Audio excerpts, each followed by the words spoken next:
Have you recently been interviewed and the interviewer asked you, so can you tell me why you want this job? And you're thinking to yourself, bitch, it's a pandemic. Or you were thinking, Jane, listen, my family is starving. Give me the motherfucking job. There are so many pointless and ridiculous interview questions that I feel like employers ask that have no meaning, no significance other than them trying to figure out if you can assimilate into their culture. It's not really asking questions to figure out who you are. It's looking to see if you will respond with a specific answer that fits that company's criterias. It's not actually looking for diversity and inclusion. It's looking for a certain person who can assimilate and be a robot in that company. In today's video, I'm going to be talking about my thoughts on how we interview in corporate America and my thoughts about toxic work culture, performative activism in the workplace, and microaggression. So if any of those things interest you, tune in, subscribe, comment, like. I love to hear from you guys, and let's begin.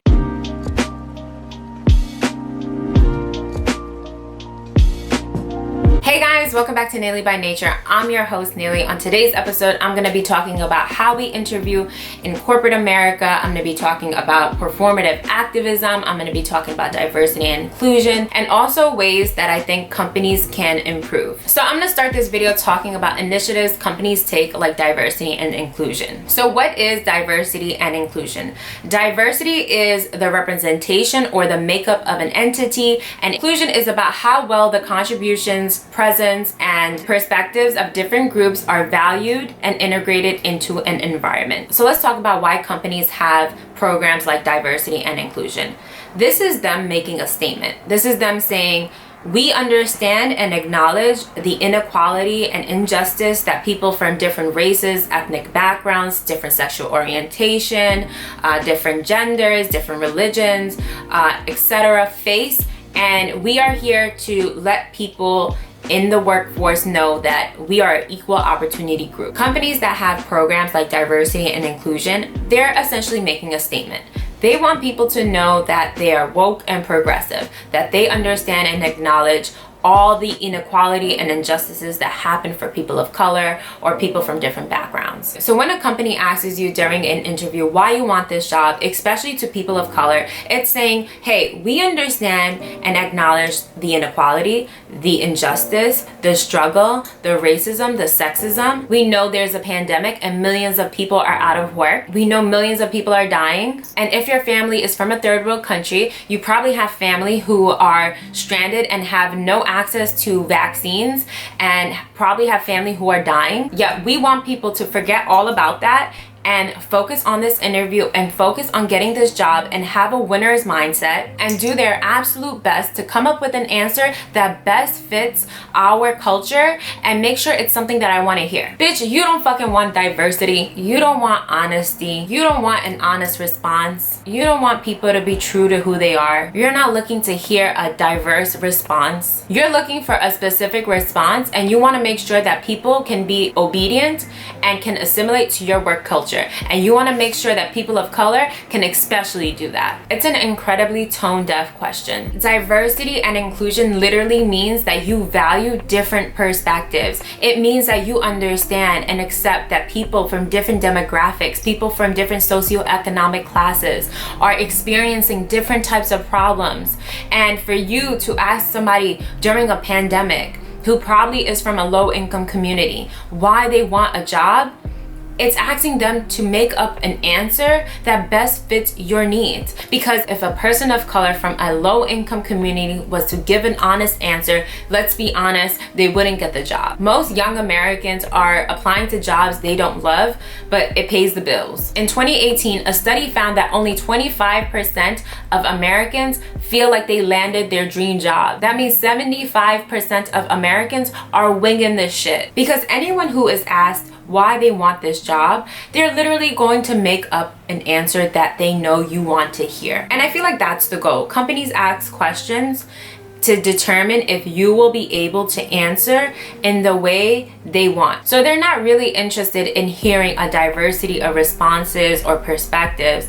They want to hear a specific response. They want to hear you be super enthusiastic about the position, about the company. And if it's your dream job, it's going to be very natural and easy for you to really sell yourself in this interview. But if it's not your dream job, which I know is the case for most people, you're going to make up an answer that they want to hear. A better question to ask instead of why do you want this job would be, tell me about your goals. Where do you see yourself? Where do you see yourself 5 years from now? What are some of your personal and professional goals? Because those types of questions really ask to get to know someone. Asking somebody why they want a job during a pandemic seems so stupid and tone deaf. I'm gonna give you guys an example of an interview I had recently with a really prestigious global nonprofit. So in some of my previous videos, I mentioned that I volunteer at a nonprofit.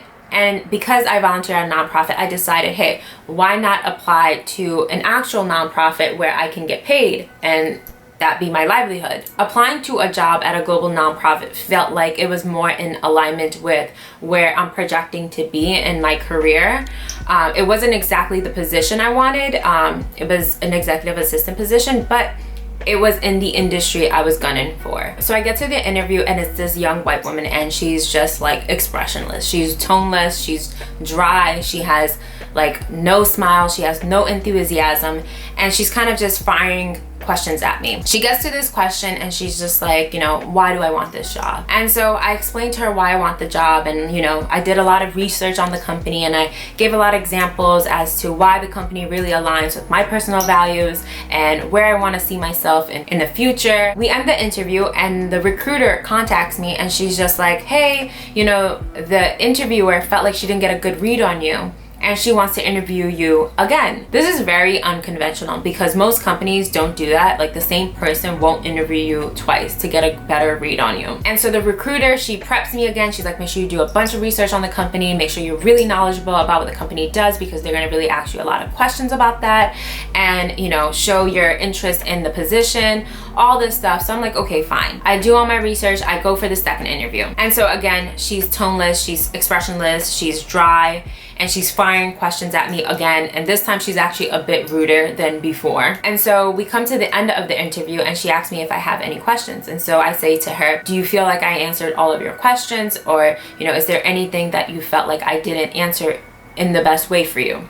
And she goes, yeah, you know, I feel like I really just don't see, like, do you really want this job? And at this point I start to get really annoyed and furious, and I'm just like, why do I have to explain to a white woman that me, a woman of color from a third world country, from a low income community in the Bronx, am deserving of working for an organization that directly works with my community? I went to high school in the South Bronx where they never tested us.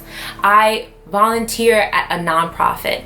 I have years of experience for this position. Why am I having to explain to a white woman why I should be chosen for this position? Why do I have to explain to you, a woman who has never walked a mile in my shoes, that I deserve to work at your organization? And so I quickly gather myself and I respond in the best way possible. I tell her, you know, all that I know about the company and why it aligns with my values and why I have the experience for this position and how I feel like I would be the best fit for this job. And you know what she says to me after all that? This bitch goes, you know, I just want you to know that you're gonna at least be in this position for like 5 years before you can move forward into any other role. And so in my head, I'm just like, why the fuck do you guys want me to be super knowledgeable about the organization, about what you guys do, and have so much enthusiasm about working for the organization if you're going to keep me in a role for 5 years?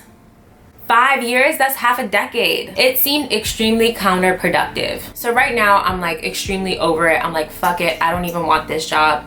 And so surprisingly, the recruiter contacts me and she's just like, hey, you got passed on to the next round, and so I'm here to schedule the next interview. And so I'm like, oh, okay, I guess I'm gonna wing it and I'm gonna do my best, but I'm not gonna go hard anymore because Why the fuck am I going hard for a position where they want me to stay there for 5 years? And so I get to the next interview and it's a young white woman again asking me the same fucking questions. And at this point, I'm so fucking over it. I'm just like, why am I trying to convince white women who have never lived in a low income community?